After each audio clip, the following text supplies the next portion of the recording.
Next வெங்காயம் போட்டு நல்லா பொன்னிறவில் வரணுங்க. அது வரைக்கும் வதக்கிட்டே இருக்கணும். அப்படியே பொன்னிறவில் வர வரைக்கும் வதக்கிட்டே இருக்கு. சிக்கன் துண்டுகளை ஒன்று ஒன்றா அப்படியே தள்ளி விட்டுட்டு அப்படியே லைட்டாக வதக்கணுங்க. அந்த கிரேவியை கூட நல்லா கலக்கணும். மிக்ஸ் பண்ணி அது நல்லா ஊறிச்சுன்னா சிக்கன் கிரேவி ரெடி. பார்ப்போம் எப்படி தான் வருதுன்ட்டு. நம்ம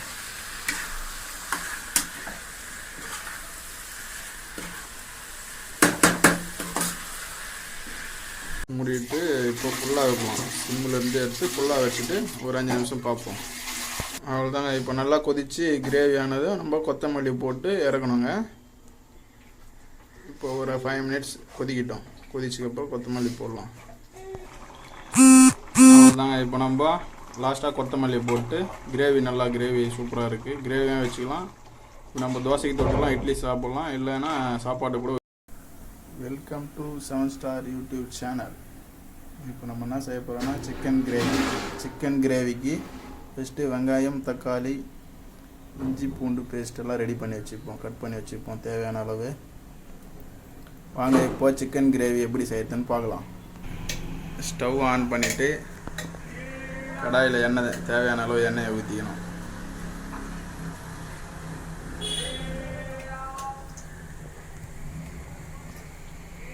இப்போ என்ன பண்ண போகிறோன்னா எண்ணெய் காஞ்சதும் சீரகம், சோம்பு போட போகிறோம். சீரகம் கொஞ்சம், சோம்பு கொஞ்சம்.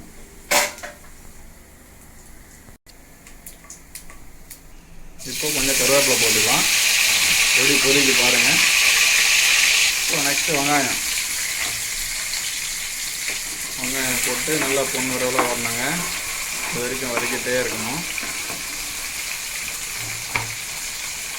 அப்படியே பொன்னிறவில் வர வரைக்கும் வதக்கிட்டே இருக்கணும். மீடியம் ஃப்ளேம் வச்சுக்கோங்க. நமக்கு வேறு எதனா வேலை இருந்துச்சுன்னா கொஞ்சம் சீக்கிரமாக இருக்கிறதுக்காக ஃபாஸ்ட்டாக வச்சுட்டு கூட வதக்கலாம். வெங்காயம் வதங்கிடுச்சுங்க ஓரளவுக்கு பொன்னிறவில். இப்போ பூண்டு போடுவோம். பூண்டு, இஞ்சி.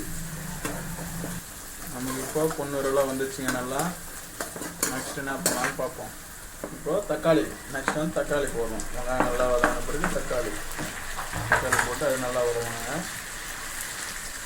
இப்போ தக்காளி சீக்கிரமாக வதங்கினா நம்ம கூட கல்லுப்பு கொஞ்சம் போட்டோம்னா நல்லா குயிக்காக வெந்துடுங்க. இது நிறைய பேருக்கு தெரியாது. இது கொஞ்சம் டிப்ஸ் யூஸ் பண்ணிங்க.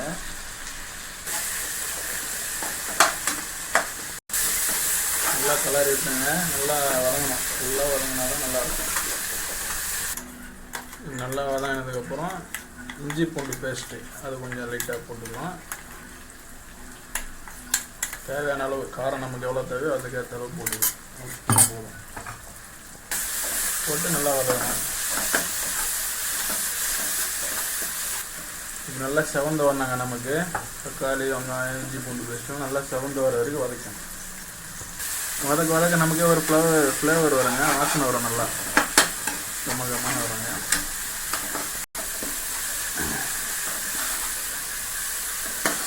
இதாங்க இப்போ நமக்கு நல்லா செவந்து வந்துடுச்சு. நல்லா வதங்கி செவந்து வந்துடுச்சு. இப்போ நம்ம நெக்ஸ்ட்டு சிக்கன் போனோம். சிக்கன் நல்லா கழுவி எடுத்துன்னு தேவையான அளவுக்கு பீஸ் போடலாம். லெக் பீஸ் எல்லாம் இருக்குது. சூப்பர். சிக்கன் துண்டுகளை ஒன்று ஒன்றா அப்படியே தள்ளி விட்டுட்டு அப்படியே லைட்டாக வதக்கணுங்க. அந்த கிரேவியை கூட நல்லா கலக்கணும். மிக்ஸ் பண்ணி அது நல்லா ஊறிச்சுன்னா சிக்கன் கிரேவி ரெடி. பார்ப்போம் எப்படி தான் வருதுன்ட்டு. நம்ம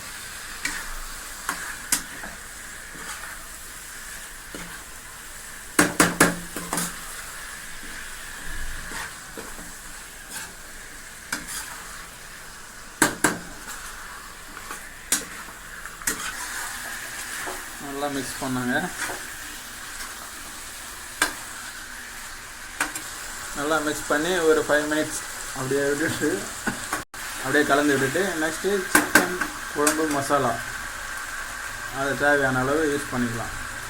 ஒரு 2 டேபிள் ஸ்பூன் அளவு யூஸ் பண்ணிவிட்டு மிளகாய்த்தூள் நார்மல் வெறும் மிளகாய்த்தூள் போடணுங்க. ஒரு 2 ஸ்பூன் அப்படியே போட்டுட்டு நல்லா மிக்ஸ் பண்ணி வச்சுக்கணும். தேவையான அளவு நம்ம சிக்கனுக்கு ஏற்ற மிளகாய்த்தூள் போட்டுக்கலாம். நம்ம காரம் எவ்வளோ தேவையோ அவ்வளோக்கு. நல்லா மிக்ஸ் பண்ணினாங்க. காரம் நல்லா எல்லா சிக்கன்லேயும் போடுற மாதிரி நல்லா மிக்ஸ் பண்ணி வச்சுக்கணும். இப்போ நம்ம உப்பு போடலாம், கல் உப்பே போட்டுக்கலாம். போட்டு நல்லா மிக்ஸ் பண்ணிடுங்க. தேவையான அளவு உப்பு.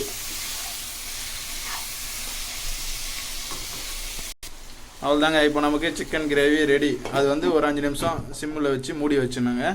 சிம்மில் வச்சு மூடி வச்சுடுங்க. 5 நிமிஷம் கழிச்சு நம்ம பார்ப்போம். இப்போ 5 நிமிஷம் ஆயிடுச்சுங்க. இப்போ நம்ம ஓப்பன் பண்ணி பார்ப்போம் எப்படி இருக்குன்ட்டு.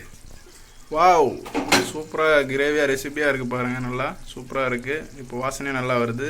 பச்சை வாசனை போயிட்டு சூப்பராக இருக்குது. இப்போ நெக்ஸ்ட்டு தண்ணி ஊற்றணும். நம்ம எவ்வளோ தண்ணி ஊற்றலான்னு பார்க்கலாம். தண்ணி ஊற்றுறதுக்கு முன்னாடி ஒரு கலரி விட்டுக்கு போகணும் நம்ம. அவ்வளோதான். இப்போ தண்ணி நம்ம எவ்வளோ ஊற்றணும்னா சிக்கன் மூழ்கிற அளவுக்கு ஊற்றணுங்க. சிக்கன் மூழ்கிற அளவுக்கு ஊற்றினா போதும்.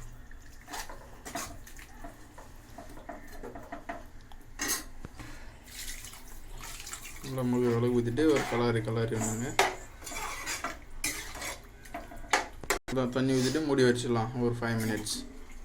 5 மினிட்ஸ் மூடிட்டு இப்போ ஃபுல்லாக வைக்கலாம். சிம்மிலேருந்து எடுத்து ஃபுல்லாக வச்சுட்டு ஒரு 5 நிமிஷம் பார்ப்போம். அவ்வளோதாங்க. இப்போ நல்லா கொதித்து கிரேவி ஆனதும் நம்ம கொத்தமல்லி போட்டு இறக்கணுங்க. இப்போ ஒரு 5 மினிட்ஸ் கொதிக்கிட்டோம். கொதிச்சதுக்கப்புறம் கொத்தமல்லி போடலாம். அவ்வளோதாங்க. இப்போ நம்ம லாஸ்ட்டாக கொத்தமல்லி போட்டு கிரேவி சூப்பராக இருக்குது. கிரேவியாக வச்சுக்கலாம். இப்போ நம்ம தோசைக்கு தொட்டுக்கலாம், இட்லி சாப்பிட்லாம், இல்லைன்னா சாப்பாடு கூட ஊற்றிக்கலாம். செம்ம டேஸ்ட்டாக இருக்கும். நீங்களும் ட்ரை பண்ணி பாருங்கள். ட்ரை பண்ணி பார்த்துட்டு கமெண்ட் பண்ணுங்கள், லைக் பண்ணுங்கள். தேங்க்யூ.